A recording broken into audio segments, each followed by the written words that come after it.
오늘 로마서 말씀을 같이 나누게 됐습니다. 우리가 읽은 부분에는 읽으신 바와 같이 죄의 종과 의의 종, 의로운 것의 종을 나누어서 설명합니다. 종에 대한 이야기를 하기 위해서는 주인 그리고 왕에 대한 이야기를 안 할 수가 없죠. 한반도의 그 조선시대를 생각해 보면요, 왕은 참 절대적인 권력을 갖고 있던 사람이었습니다.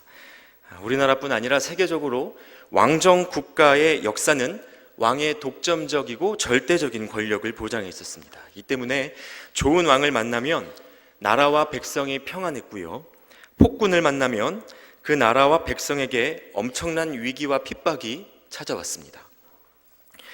다시 말해 사람들의 삶은 그들이 섬기는 왕이 누구냐에 따라 전적으로 달라졌다라는 것을 역사가 보여준다는 것입니다. 그런데 사실 이런 왕정 제도는 하나님의 뜻과는 다른 것이었습니다.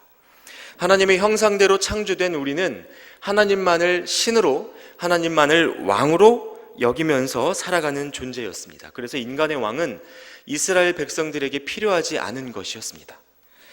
하나님을 섬기는 이스라엘 백성이 인간의 왕을 처음으로 요구하게 된 것은요, 사무엘상 8장의 기록에 담겨 있는데, 사무엘상 8장 4절에서 5절까지의 말씀을 같이 한번 보도록 하겠습니다. 한 목소리로 읽겠습니다. 이스라엘 모든 장로가 모여 라마에 있는 사무엘에게 나아가서 그들에게 이르되, 보소서, 당신은 늙고 당신의 아들들은 당신의 행위를 따르지 아니하니 모든 나라와 같이 우리에게 왕을 세워 우리를 다스리게 하소서 한지라. 이렇게 요구했습니다. 이때 사무엘과 하나님의 반응이 어땠는지는 이 다음 절인 6절과 7절 말씀에 나타납니다. 제가 읽어드리겠습니다. 우리에게 왕을 주어 우리를 다스리게 하라 했을 때에 사무엘이 그것을 기뻐하지 아니하여 여호와께 기도하매, 여호와께서 사무엘에게 이르시되, 백성이 내게 한 말을 다 들으라. 이는 그들이 너를 버림이 아니요 나를 버려 자기들의 왕이 되지 못하게 함이니라. 여러분, 말씀을 잘 보면요, 하나님께서 사람들이 자신들의 그 왕을 요구하는 것이 누구를 버린 일이라고 말씀하십니까? 하나님을 버린 것이라고 말씀하고 계십니다. 그러나 사람들의 생각은 달랐습니다. 우선 눈에 보이는 왕이 전쟁을 이끌고 자신을 다스려야 한다고 생각했습니다. 하나님만으로는 충분하지 않다는 것을 아주 강하게 어필했고, 자기들만의 해결 방안을 우긴 것입니다. 이에 대한 하나님의 응답이 뭐였는가 보니까 그냥 쟤들 하고 싶은 대로 둬라 였습니다. 성경에는요, 인간의 기도에 대한 하나님의 응답이 여러 가지 모습으로 나타나죠. 그런데 그 중에 가장 무서운 것, 가장 저주스러운 응답이 뭐냐면요, 그냥 내버려 두시는 겁니다. 로마서 1장 26절에 이런 말씀이 있습니다. 이 때문에 하나님께서 그들을 부끄러운 욕심에 내버려 두셨으니. 하나님께서는 사람들의 죄악이 끝까지 차올랐을 때, 이제 남은 것은 심판밖에 없을 때 그들이 그토록 원하는 자유를 마음껏 사용하도록 내버려 두셨습니다. 여러분, 이 자유가 정말 참된 자유일까요? 사람이 하고 싶은 대로 마음대로 내버려 두시는 것, 이것이 정말 우리를 자유롭게 할까요? 미리 이야기하자면 우리가 원하는 대로 다 해주시는 것, 이것만큼 끔찍한 저주와 심판이 없습니다. 이스라엘 백성들은 눈에 보이지 않는 하나님을 왕으로 섬기는 것이 조금 불편했던 것 같습니다. 주변 국가들은 전부 인간의 왕을 갖고 있었기 때문에 자기 나라에만 없는 그 왕정 제도가 조금 이상하게 여겨졌던 것 같습니다. 신정 정치가 군사적으로나 정치적으로 완전하지 않은 제도라는 판단이 이스라엘 백성들에게 있었다라는 말이죠. 그래서 하나님을 모르는 다른 나라들처럼 사람의 왕을 두어야 자신들의 나라와 백성이 평안할 것이라고 생각했습니다. 하나님이 아닌 사람의 왕으로부터 자신들의 안정감을 보장받고자 하는 시도가 그들에게 있었다는 것입니다. 그런데 여러분, 이것이 참 아이러니하지 않습니까? 자유를 얻고자 하는 사람들이요, 자유롭게 선택하여 주장하는 것이 자신들을 사람의 왕 아래에 속박시켜 달라는 것이었습니다. 이게 얼마나 어리석은 모습입니까? 그런데 여러분, 이것이 저와 여러분의 모습인지 모릅니다. 우리의 길과 진리와 생명이 되신다고 예수님 앞에서 말로는 이야기할지 몰라도 정작 삶의 위기의 순간에 찾는 것은 하나님과 전혀 상관없는 것일 경우가 참 많습니다. 하나님 말고 다른 것으로부터 안정감을 찾으려다가 더 깊은 속박으로 빠져들게 되는 오류가 우리의 인생에 자주 나타난다는 것입니다. 여러분, 이것이 현대 그리스도인들이 자기도 모르게 겪고 있는 영적 우상에 관한 문제입니다. 이 시간 한번 생각해 보시기 바랍니다. 여러분의 안정감은 어디서부터 오십니까? 내 삶이 이 정도면 그래도 괜찮아. 내 인생 이 정도면 잘 살고 있는 것 같아. 그 기준, 그 판단, 그 근거가 어디에 있는지 제가 지금 여쭙는 겁니다. 가장 먼저 떠오르는 것은 혹시 통장 잔고십니까? 그래도 이 정도면 학비 되고 결혼 준비 정도는 할 수 있을 것 같고 집은 부모님이 어떻게 해주시겠지. 또 어떤 사람은 연애도 안 하는데 뭐 아직 오지도 않을 일을 갖고 고민을 하고 있어. 나는 그냥 너네만 있으면 된다 이러면서 옷장이랑 신발장을 열고 기뻐하죠. 누군가는 친구, 누군가는 짝사랑하는 사람의 문자, 누군가는 학점, 교수님이나 직장 상사의 인정, 역시 자네밖에 없어, 이런 말들. 누군가는 게임 레벨, 누군가는 프라모델 보관함. 종류는 수도 없이 많습니다. 그러나 과연 우리가 하나님 외에 그 어떤 것으로부터 안정감을 취할 수 있을지 의문입니다. 이런 사람들에게 하나님은 뭐 하시는 분인가? 가만히 보면요, 이런 것들을 줄지 말지 결정하시는 분, 그리고 언제 줄지 결정하시는 분 정도인 것 같습니다. 이렇게 말하죠. 하나님이요, 믿죠. 그런데 어떻게 신앙만 갖고 살아요? 현실적으로 채워야 할 것이 얼마나 많은데요. 그 마음은 충분히 이해됩니다. 그런데 우리가 하나님을 거부하는 방법에는 두 가지가 있습니다, 여러분. 하나는요, 아예 교회의 발길을 끊고 하나님은 허상이라고 주장하는 급진적 과격파가 있습니다. 이 사람들은 누가 봐도 하나님을 거부하는 사람으로 보입니다. 또 하나는 교회에는 열심히 나옵니다. 하나님을 믿는다고 말도 합니다. 그런데 하나님의 세계와 내 세계를 분리하는 겁니다. 하나님은 하늘에 계시는 분이시고 내 현실 세계와는 조금 동떨어진 분이라고 은근히 하나님을 무시하는 이 종교적 온건파가 있습니다. 안정감의 기초를 일이나 건강, 관계, 재정과 같은 현실적 요소들로부터 찾고 그것이 먼저 채워져야 하나님을 섬길 수 있다고 말하는 사람들이 바로 이 후자에 해당하는 사람들입니다. 모양은 어찌되었건 결국 하나님을 저 뒤로 밀어버리는 모습인 것은 틀림이 없습니다. 지금 우리가 구하고 있는 현실적 문제를 채워주는 것들이라면 당장이라도 그 앞에 절할 것 같습니다. 내가 거기에 절하면 정말 그 돈 줄 거야? 내가 당신한테 절만 하면 정말 나 여자친구 만들어 줄 거야? 이렇게 고백하는 것 같은 삶이 나타나고 있다는 거죠. 내 마음대로 다 해주는 신, 어쩌면 참 매력적입니다. 그런데 여러분, 하나님은 참 신이시고 또 인격적인 분이셔서 우리가 다 내놓으란다고 내놓는 분이 아니십니다. 그분의 선택에는 이유가 있습니다. 그리고 그분의 선택은 언제나 우리의 판단보다 옳습니다. 하나님을 내가 통제할 수 있다면, 내가 통제할 수 있는 존재가 신이라면 여러분, 그게 신입니까? 그런 신을 믿으실 수 있겠습니까? 내 생각으로 다 이해할 수 있는 신? 저라면 그런 신 안 믿습니다. 내 짧은 이성으로 파악될 만한 분이라면 그건 신이 아니라는 증거가 아닐까 생각합니다. 종교성을 지닌 이 시대 많은 사람들이 그렇게 자기 마음에 드는 종교를 고르고 신도 선택하며 살아갑니다. 결국 자기가 신보다 위에 있으려 하는 것이죠. 여러분, 이것이 천사 루시퍼를 사탄으로 타락시켜버린 교만의 실체입니다. 자기가 하나님보다 위에 있으려 하는 것, 하나님이 정말 선하신 분인지 아닌지 자기가 판단하는 것, 여러분, 이 말 자체가 어불성설이라는 거예요.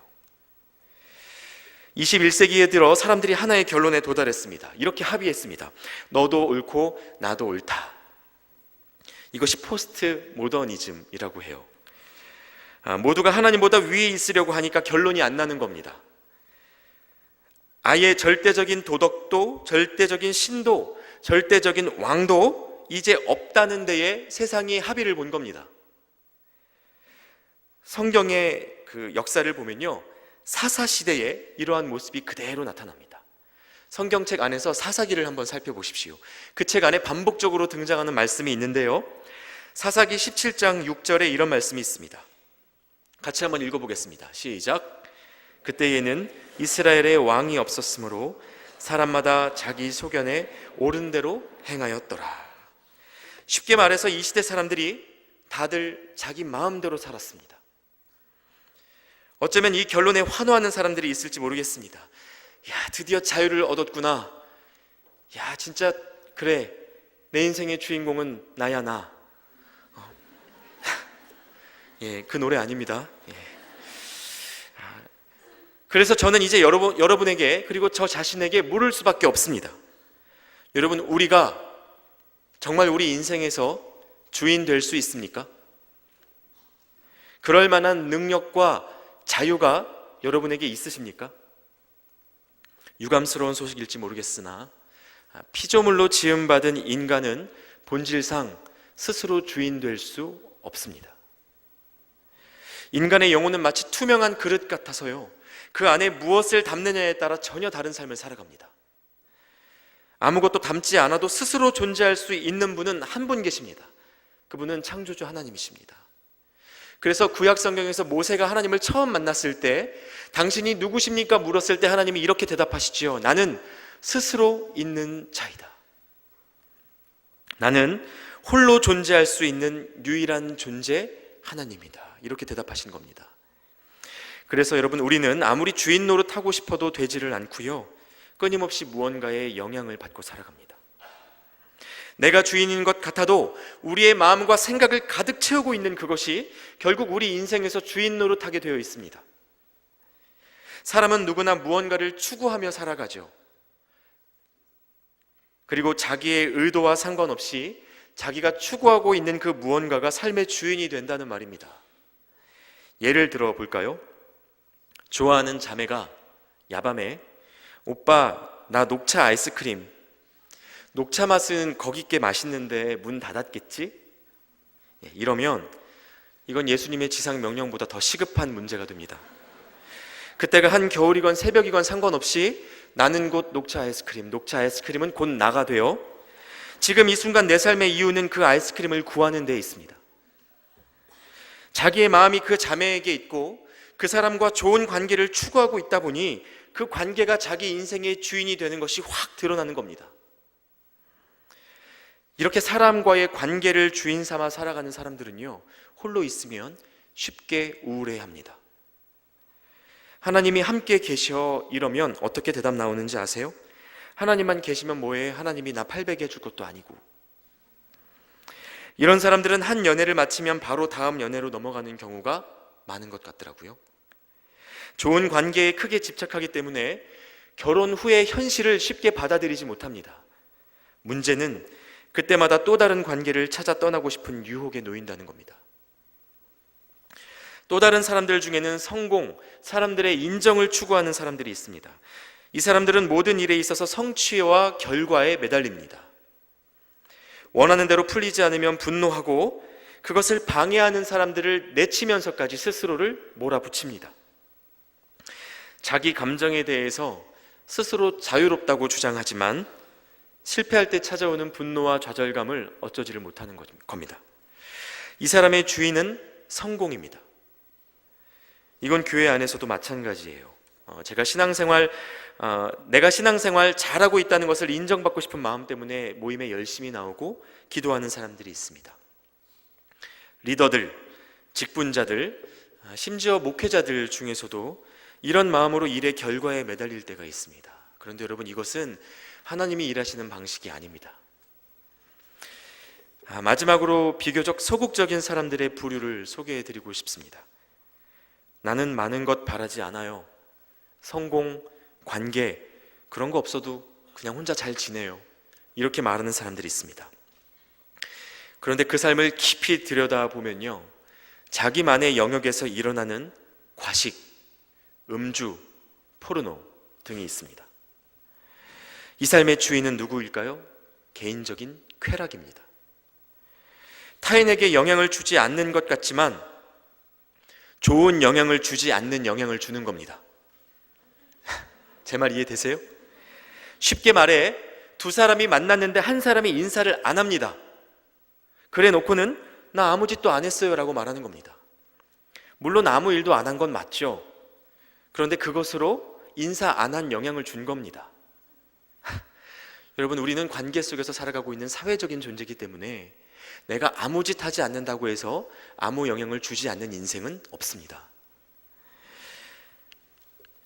결국 자기도 파멸의 길로 걷고 타인에게도 영향을 안 줄 수가 없는 거죠. 좋지 않다는 것은 다 압니다. 먹으면 안 되는데, 그러면 안 되는데, 그런데 합니다. 뭔가의 메인 사람처럼 안 하는 것이 안 되는 것이 우리 인생입니다. 여러분, 이것이 바로 우리에게 주인으로서의 자유가 없다는 증거가 아니겠습니까? 안 되는 줄 아는데 안 하는 게 안 되는 겁니다. 그래서 여러분, 우리가 삶에서 주인 노릇할 수 있을 것 같아도 안 된다니까요. 자기를 주인으로 삼고자 한다면 결국 각자의 본성이 이끄는 대로 살아가겠다는 뜻이고, 거기에는 더 심각한 영적 배후가 있다는 것을 우리가 기억해야 됩니다. 사람과의 관계, 성공이나 사람들의 인정, 개인적인 쾌락, 이 모든 것을 기뻐하는 사람이 있습니다. 아니, 사람이 아니라 그런 존재가 있습니다. 하나님이실까요? 아니요, 사탄입니다.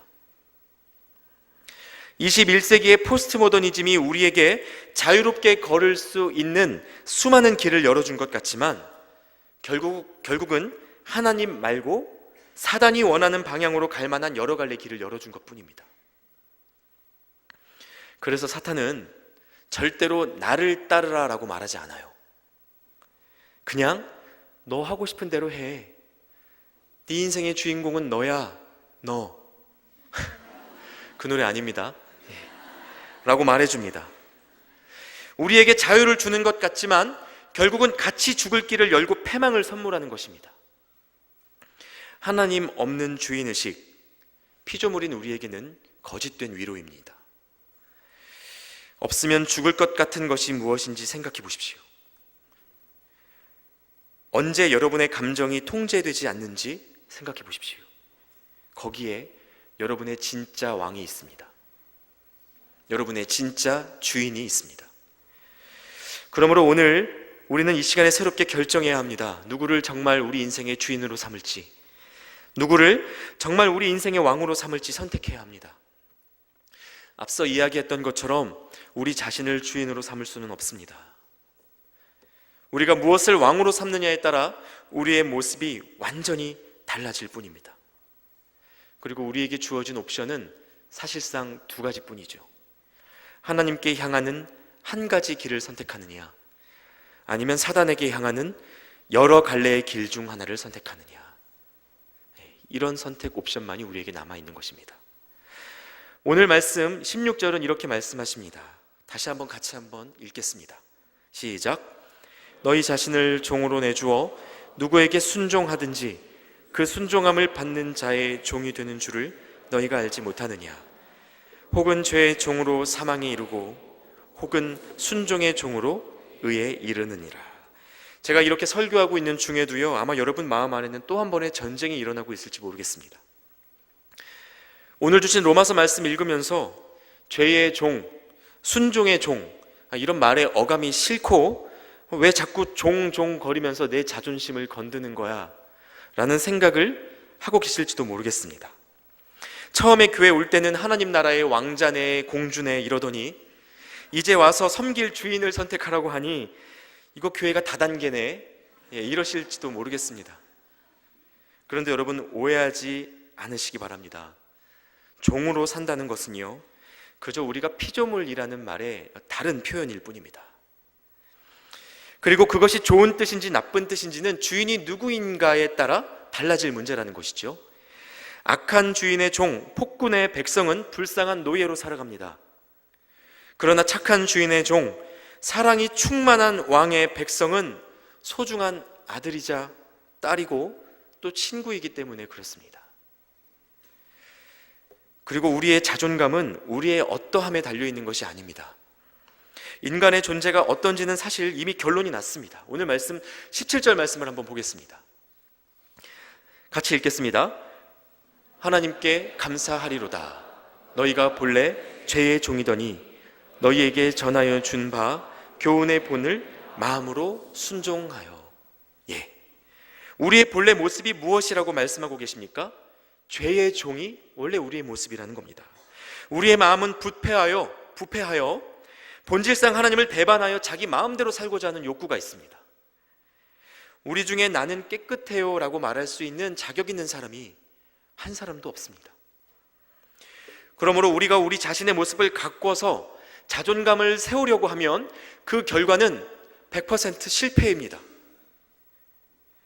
나를 좀 괜찮은 사람으로 바꿔서 인정받아 보려고 아둥바둥 하다가 하나님이 우리를 있는 모습 그대로 얼마나 사랑하시는지 한 번도 경험하지 못하고 살아버리는 불쌍한 인생이 된다는 것입니다. 그래서 21절에는 이렇게 말씀하십니다. 너희가 그때에 무슨 열매를 얻었느냐? 이제는 너희가 그 일을 부끄러워하나니 이는 그 마지막이 사망임이라. 여러분, 정말 잊으시면 안 됩니다. 우리의 자존감은 내가 뭐가 돼서 뭔가 잘 해내서 세우는 것이 아닙니다. 우리의 존재는, 우리 존재의 가치는 값없이 우리를 사랑해 주시는 하나님의 사랑 안에 있습니다. 그분을 우리의 왕으로 인정하고 섬기는 것이 행복할 수 있는 이유가 여기에 있는 것이죠. 여기에서 제가 제 딸 이야기를 안 할 수가 없습니다. 목사를 아빠로 둔 그 수많은 자녀들이 사춘기가 되면 아빠 내 얘기 좀 그만해 라고 한대요. 그래서 제가 할 수 있을 때 조금 하려고 합니다. 제 딸아이가 태어난 지 오늘로써 87일이 되었습니다. 네, 여러분께는 벌써 이런 생각 드시겠지만 저에겐 참 길었던 87일이었습니다. 이 아이가 60일쯤 되었을 때부터 제 눈을 똑바로 쳐다보고 웃기 시작했습니다. 와, 정말 놀랍더라고요. 제가 걸어서 움직이면 그쪽으로 고개와 눈이 따라옵니다. 물론 그게 별일은 아닙니다만 저한테는 참 특별합니다. 요즘은 제가 가까이 가서 눈을 마주치면 폭풍 옹알이를 합니다. 아우, 막 크기 막 이런 소리를 막 내요. 그러면 저도 그렇게 같이 대답합니다. 아이가 인상 쓰면 저도 같이 인상 써주고요. 아이가 웃으면 저도 같이 웃어줍니다. 그러다 보면 무슨 생각 드는지 아십니까? 우리 딸, 아빠가 다 해줄게. 아무것도 걱정하지 마. 이런 생각이 들더라고요. 얘가 저한테 한 짓이라고는요, 새벽에 울어서 잠 깨우고 똥기저귀 치우라고 발길질한 게 대부분입니다.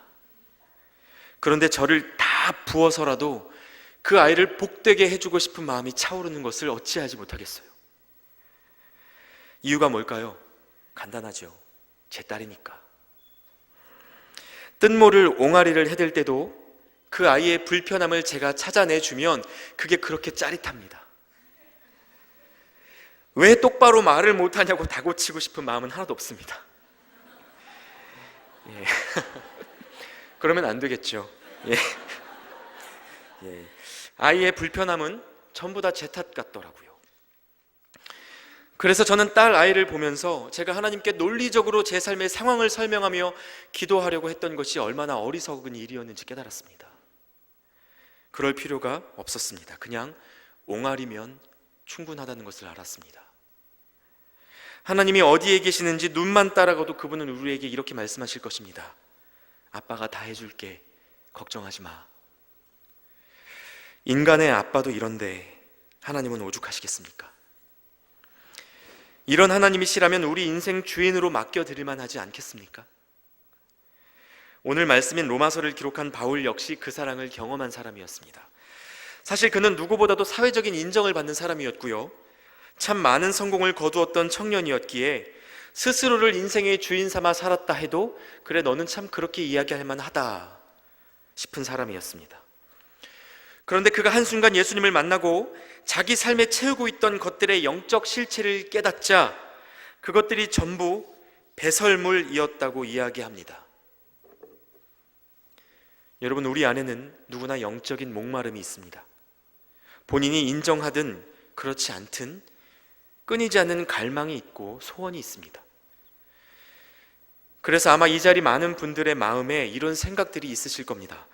지금 나에게 저것만 있으면 내 삶이 더 의미 있어질 텐데, 내가 저것만 이뤄내면, 저것만 얻으면 내가 더 가치 있는 사람이 될 수 있을 텐데. 그런데 여러분, 우리가 하나님의 형상으로 지음받았기 때문에 하나님이 아니시면 우리 안에 있는 깊은 영적 갈망은 무엇으로도 채울 수 없습니다. 우리의 삶을 의미 있고 가치 있게 하는 것은 이미 우리 안에 계시는 하나님이십니다. 그분으로 인해서 이미 여러분은 비교할 수 없을 만큼 가치 있는 사람들입니다. 다른 것으로 채우려 하지 말고 잃어버린 영적 가치를 회복하실 수 있기를 축복합니다. 내가 만든 신이란 책이 있습니다. 이 책을 쓴 팀 켈러 목사님의 말을 인용하자면, 우리 마음과 생각을 하나님보다 더 크게 차지하는 것이 있다면 그것이 우상이다 라는 말을 기록해 두셨더라고요. 하나님만이 주실 수 있는 것을 다른 데서 얻으려고 한다면 그것 역시 우상이다. 아무리 좋은 것이라 해도 그것을 궁극적인 것으로 여기고 하나님보다 우선시하면 그것이 우상숭배란 말입니다. 우리 마음에서 이런 우상을 내쫓는 것만으로는 충분하지 않습니다. 우리 마음은 꼭 비어있는 집 같아서 하나님으로 채우지 않으면 다른 우상들로 금세 북적이게 되어 있습니다. 내 삶의 왕자에 다시 하나님이 앉으시도록 해야 합니다. 그렇다면 내 삶의 왕좌에 하나님이 앉으시는 삶은 어떤 삶을 말하는 것인가? 오늘 말씀 앞으로 조금만 올라가면 읽지는 않았지만 이런 말씀이 있습니다. 로마서 6장 11절입니다. 같이 한번 읽겠습니다. 이와 같이 너희도 너희 자신을 죄에 대하여는 죽은 자요 그리스도 예수 안에서 하나님께 대하여는 살아있는 자로 여길지어다. 그리스도 예수 안에서 살아있는 자로 여기라 라고 말씀하십니다. 여러분, 여기다 라는 단어의 뜻이 무엇입니까? 여기라는 말은요, 판단이 배제된 수용을 말하는 겁니다. 그러니까 쉽게 말하자면 네 생각엔 안 그런 것 같아도 그런 줄로 알라는 뜻이라는 겁니다. 이게 여기다 라는 단어의 뜻입니다. 너희 자신을 죄에 대하여는 죽은 자요 그리스도 예수 안에서 하나님께 대하여는 살아있는 자로 여길지어다. 하나님, 내가 볼 때 나는 아직도 죄인 같은데요? 아니요. 예수 그리스도의 십자가에 함께 못 박혀 죽은 자로 너 자신을 여기라 라고 하나님이 말씀하십니다. 판단하지 말고 말씀을 따라가라는 것입니다. 이것이 우리 인생의 왕좌에 하나님이 계실 때 일어나는 삶의 모습입니다. 성경 속에 나병이 걸려서 이스라엘까지 찾아와서 엘리사 선지자의 도움을 구했던 나아만이라는 아람 장군이 있습니다. 이 사람의 병을 낫게 하기 위해서 엘리사가 한 가지 명령을 했는데요, 이 명령이 너무 단순한 것이었습니다. 다른 나라에서 이스라엘까지 열심히 말 타고 왔는데 엘리사가 무엇을 요구했느냐 하면 그냥 저기 요단강에 가서 7번 물로 좀 씻고 오시지요 라고 이야기했습니다. 얼굴을 보고 얘기한 것도 아니고요, 하인시켜서 그렇게 말만 전달했습니다. 그랬더니 나아만이 어이가 없고 화가 나서 이렇게 이야기했습니다. 열왕기 하 5장 11절 말씀인데요, 나는 엘리사가 나와서 하나님의 이름을 부르고 내 상처 위에 손을 얹어서 고쳐줄 줄 알았다. 누가 깨끗한 물에 씻을 줄 몰라서 여기까지 왔는 줄 아냐? 우리나라에 더 좋은 강이 있는데 내가 뭐 타러 물에 씻겠다고 요단강까지 가야 되냐? 나아만이 이렇게 얘기했습니다. 여러분, 동의가 되세요? 너무 단순해서 나아만이 안 하려고 했던 겁니다. 그런데 다행히 그 장군의 곁에 지혜로운 종들이 있었습니다. 그래서 이렇게 이야기했습니다. 장군님, 더 어려운 일 시켰어도 하지 않으셨겠습니까? 강에 가서 씻는 게 뭐가 어렵다고 안 하시겠습니까? 한번 해보시지요. 결국 그렇게 해서 낳았습니다. 황당하세요? 어이없으세요? 여러분, 예수 그리스도께서 왕 되시는 삶, 말씀을 진리로 여기고 판단을 뒤로 한 채 그대로 행하는 것입니다. 하나님의 말씀을 생각하지 않고 판단하지 않고 있는 그대로 순종하려고 하는 그것이 얼마나 큰 믿음인지 모릅니다, 여러분. 그런데 우상에 사로잡혀 사는 사람은 아무리 하나님이 나를 용서하셨다고 해도 이렇게 이야기합니다. 내가 나를 용서 못하겠어요. 하나님이 내가 너를 사랑해 라고 말씀하셔도 어떻게 이런 나를 사랑해요? 라고 대답하는 겁니다. 하나님 말씀보다 자기 판단이 위에 있는 인생입니다. 결국 하나님 아닌 다른 왕의 인정을 기다리고 필요로 하는 삶의 모습이 여기에서 드러나는 것이죠. 여러분, 하나님의 말씀을 따라가야 진짜 자유를 누릴 수 있습니다.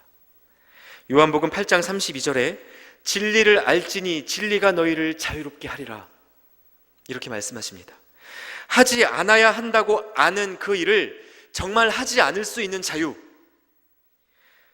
좋지 않은 감정을 계속 품지 않고 떨쳐버릴 수 있는 자유, 상황은 불안해서 아무것도 하지 않고는 견딜 수 없는데 여전히 하나님만을 신뢰하며 멈춰 기다릴 수 있는 그 자유, 이것은, 이러한 능력은 우리 안에서 피어나는 것이 아니라 예수님께 붙어 있을 때, 그저 그분의 말씀을 따라서 살아갈 때 되는 일입니다. 이제 오늘 말씀을 마음에 잘 정돈해 보시기 바랍니다. 우리나라 사람들이 참 잘하는 것이 있습니다. 기도할 때 주여 하는 거예요. 여러분 해보셨어요? 한국에 오시는 이 외국인 목사님들이요, 그 모습을 보고 어찌나 충격을 받았는지 자국으로 돌아가서 한국인들의 기도를 영어로 J-U-Y-O, 주여 prayer 라고 보고한 적이 있습니다. 진짜입니다. 그런데 주님은 오늘의 말씀을 통해 우리에게 묻고 계시는 겁니다. 주여라고 부르기는 하는데 정말 네 인생의 주인이 나냐? 너는 예수 그리스도를 정말 왕으로 인정하니? 하나님이 우리에게 묻고 계십니다. 그분이 정말 내 안에 계신다고 고백하면서 머리 되시도록 하지 않고 발 정도로 여긴다면 우리가 어디로 가겠습니까? 발이 머리를 이기고 우리의 삶을 이끌 수 있겠습니까? 여러분, 왕은 왕좌에 계셔야 합니다. 그분을 우리의 삶에, 예수님을 우리의 삶에 간신히 끼워드린 것만으로는 아무것도 달라지지 않습니다. 그분을 아는 것, 그저 교회에 와서 일주일에 한 번씩 그분의 이름을 부르는 것, 그분을 내 삶의 발 정도로 여겨서 모든 것을 내 판단으로 살아가려고 하는 것, 주님이 우리 인생의 왕 되시지 않으면 여러분, 우리 인생 변하지 않습니다. 마태복음 7장 21절의 말씀, 아마 많은 분들이 아실 겁니다. 같이 한번 읽겠습니다. 나더러 주여 주여 하는 자마다 다 천국에 들어갈 것이 아니요 다만 하늘에 계신 내 아버지의 뜻대로 행하는 자라야 들어가리라. 주여라는 그 짧은 말이 무슨 뜻인지 분명히 알고 고백하는 우리가 되기를 바랍니다. 물론 그렇게 살면 많은 것이 불편해질지 모릅니다. 세상은 다른 왕을 섬기기 때문이죠. 소속이 다른 우리를 꽤 어렵게 할 겁니다. 또 내 마음대로 가던 과거의 습관과 다르게 가려니 여러분 스스로도 많은 것이 어색할 겁니다. 그러나 오늘의 말씀이 우리에게 주는 약속을 생각하십시오. 로마서 6장 22절 말씀에 이렇게 말씀하셨습니다. 그러나 이제는 너희가 죄로부터 해방되고 하나님께 종이 되어 거룩함에 이르는 열매를 맺었으니 그 마지막은 영생이라. 예수님은 이제 우리 삶에서 실제로 왕이 되셔야 합니다. 예수 그리스도만이 우리를 참 행복으로 이끄시는 왕이십니다. 여러분, 이 말씀을 기억하고 한 주간도 하나님을 왕으로 섬기며 살아가는 여러분 되시길 바랍니다. 이제 우리에게 주신 말씀을 기억하며 함께 찬양하겠습니다. 내가 주인 삼은 모든 것 내려놓고 내 주 되신 주 앞에 나가 내가 사랑했던 모든 것 내려놓고 주님만 사랑하겠다는 이 찬양의 가사, 이 내용을 오늘 우리의 고백 삼아 함께 하나님 앞에 드리는 시간이 됐으면 좋겠습니다.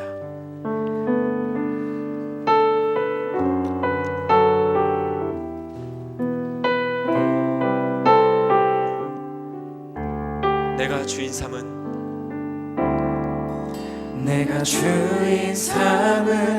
모든 것 내려놓고 내 주 되신 주 앞에 나가 내가 사랑했던 모든 것 내려놓고 주님만 사랑해. 한 번 더 고백합니다. 내가 주인 삼은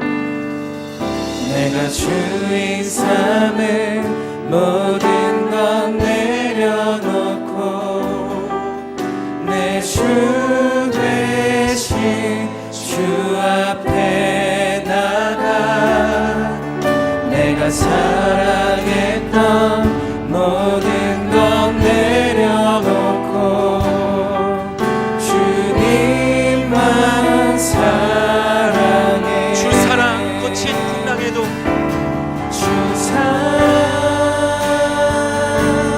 거친 풍랑에도 깊은 바다처럼 나를 잠잠케 해. 주 사랑 내 영혼의 반석 그 사랑 위에 주 사랑 거친 풍랑에도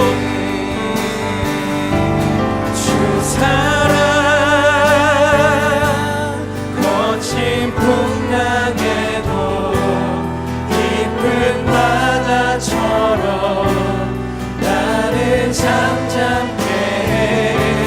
주 사랑 내 영혼의 반석 그 사랑 위에 서. 이 시간 우리 함께 마음을 모아 기도하기 원합니다. 내 마음을 채우고 있는 모든 우상들을 바로 보게 하시고 그것을 내 마음의 왕좌로부터 떠내보낼 수 있는 믿음과 용기를 달라고 함께 기도하기 원합니다. 내 자리에 계셔야 할 예수 그리스도께서 온전히 내 안에 임하셔서 하나님이 왕 되시는 인생, 죄를 이기며 참 자유를 누리는 인생 살아갈 수 있도록 이끌어달라고 하나님의 사랑을 의지하고 그 도우심을 구하며 함께 기도하도록 하겠습니다. 기도하겠습니다. 하나님 감사합니다. 우리 인생을 예수 그리스도 안에 왕 되실 수 있음을 고백합니다. 하나님 내 마음의 왕좌에 있는 것을 모든 것들을 바라볼 수 있는 믿음과 용기를 하여 주시옵소서. 하나님만이 다른 것보다 내 인생의 안정감을 지키고 하나님의 다른 것으로 불쌍한 인생을 기도하여 주시고 하나님의 인생을 지키고 계시고 고백하며 그 삶의 삶을 내어드리며 살아갈 수 있는 참여의 신앙이 참여의 삶을 낼 수 있도록 인도하여 주시옵소서.